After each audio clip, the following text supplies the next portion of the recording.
ఆచల నియోజకవర్గం 1955లో ఏర్పడింది.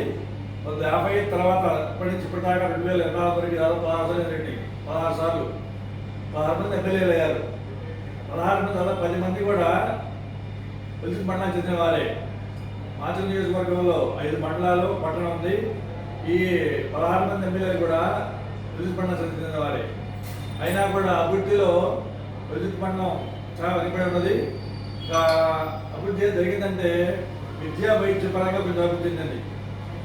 అది జాతీయ పథకాల ద్వారా అభివృద్ధి చెందింది. ఈ ఎమ్మెల్యేలైన 10 మంది ఎమ్మెల్యేలు కూడా ఏమాత్రం వ్యక్తిగత సంస్థలు కాపాడకుండా మండలాన్ని పూర్తిగా అసలు చేశారు.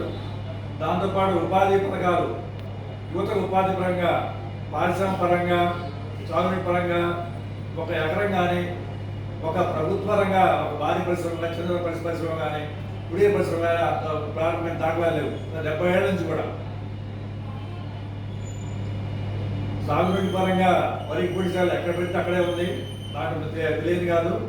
దాంతోపాటు విద్యుత్ మండలం చెందిన ప్రధాన నాయకులు అందరూ కూడా చిన్న చిన్న విషయాల మీద ఫ్యాషన్లు పెంచుకుంటూ దాన్ని పెద్దగా దాదాపు వంశపారంపర్యంగా వారసత్వంగా వచ్చే ఫ్యాషన్గా తెలుస్తున్నారు. ఎందుకంటే చిన్న చిన్న విషయాలు, అలాంటి విషయాలంటే మా ఇంటి ముందు చిక్కడి కాల్స్తున్నాడు అనే అలాంటి విషయాలు, నేను రోడ్డుకి పోతుంటే నా ముందు వెళ్ళేవాడు ఆ దళితుడు ఏంటి చొక్కా ఎగలేయడని, నా ముందు వెళ్తున్నవాడు సిగరెట్ తాగాడని, ఇలాంటి చిన్న చిన్న విషయాల మీద గొడవలు పెట్టుకుంటూ దాన్ని తారస్థాయికి తీసుకెళ్ళి ఫ్యాక్షన్ నిజాన్ని, హత్య రాజకీయాలని వారసత్వంగా. కాబట్టి ఇలాంటి ఫ్యాక్షన్ రాజకీయాలు, హత్య రాజకీయాలను పక్కన పెట్టి మనం అభివృద్ధి మీద ముందుకాల్సిన అవసరం ఎంతైనా ఉంది. ముఖ్యంగా విద్యుత్ మండలం 10 మంది ఎమ్మెల్యేలు అయినా కూడా విద్యుత్ మండలం ఏమంతా అభివృద్ధి. ఎందుకంటే వాళ్ళకి వారసత్వ పరంగా దాదాపు ఎక్కువ మందికి ఇక ఫ్యాక్షన్ రాజకీయాలు, హత్య రాజకీయాలు ఒక అలవాటు అయిపోయింది. కాబట్టి దాన్ని పక్కన పెట్టి, ఎందుకంటే ఈ మధ్యనే రీసెంట్గా ఎన్నికైన ఎమ్మెల్యే గారు ఉన్నవాడి గారు అన్నారు, మేము ఎవరి వెంట పడము, చట్టం తరపున చేసుకుపోతుందని. కాబట్టి కక్షలు కాకపోతే అన్నిటికీ కూడా చట్టం దానిపై వెళ్ళే అవకాశం ఉంది. కాబట్టి ప్రత్యేక దాని గురించి పట్టించుకున్న పని లేదు.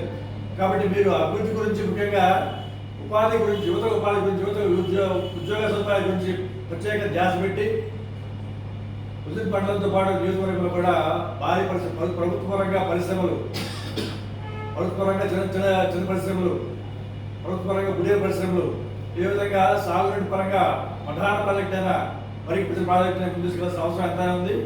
లేకపోతే 10 మందిలో మనం ఒకటే వ్యాపారం. దాంతోపాటు ప్రత్యేకమైన ఏంటంటే మాచల నియోజకవర్గం వచ్చే సంవత్సరం 2026 నుంచి